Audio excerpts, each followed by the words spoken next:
Hello friends, good morning. स्वागत आहे तुमचं सर्वांचं आपल्या एका नवीन व्हिडिओमध्ये. तर आज आपल्याला घरातली कामं आवरायची आहेत. मी कुठं बघू, नक्की कॅमेराकडे बघू की इथं बघू समजत नाही आहे. तर आपल्याला शेंगा फोडायच्यात आज. आणखीन थोडीफार कामं आहेत जी का आवरायची आहेत. तर चला शेंगा फोडूया. तुमच्याकडे कसं असतं एकादशीचं पूर्वतयारी? तुम्ही काय काय करता सांगा मला नक्की. आणि तुम्ही शेंगदाणे विकत आणता की आमच्यासारखेच मग घरच्या घरी आपले जे भुईमुग असतो त्याच्या शेंगा फोडून ठेवता, ते पण मला कमेंटमध्ये नक्की सांगा. चला शेंगा फोडायला.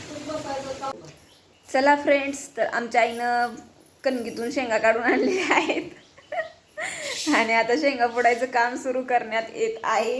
तरी सगळ्यांनी या आम्हाला मदत करायला. सगळी कशाला येतील बाबा, उद्या एकादश आहे ना. आई म्हणते खिचडी खायची असली तर शेंगा अगोदर फोडायच्या. नाही तसं काही नाही, आमच्या ऑलरेडी शेंगदाणे संपलेले आहेत, त्याच्यामुळं फोडतोय आम्ही शेंगा. तर चला फ्रेंड्स, शेंगा फोडूया.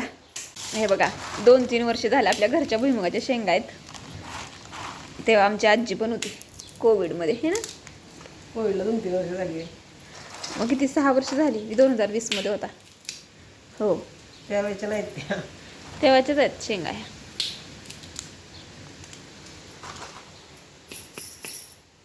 उन्हात घातलेल्या म्हणून तर राहिलेला, नाहीतर करू लागते ते.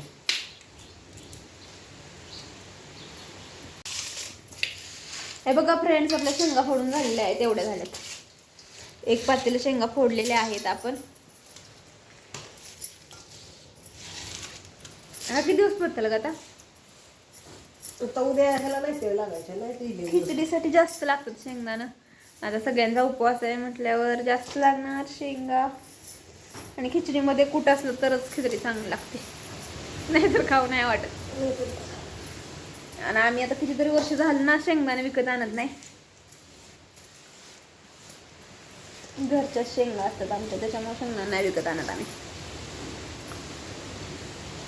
आता हे शेंगदाण्याचे टलपार ठेवतो, जाळून टाकतो. त्याचा धूर झाला ना की मग संध्याकाळी धूर करायचा, म्हणजे मच्छर येत नाहीत.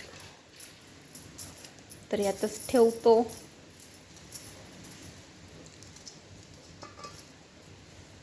फ्रेंड्स, बाहेर पडतोय पाऊस आणि आईने बनवले तिथं गरमागरम भजी. झाले बघा बनवून, गरम आहेत. तर या सगळ्यांनी भजी खायला.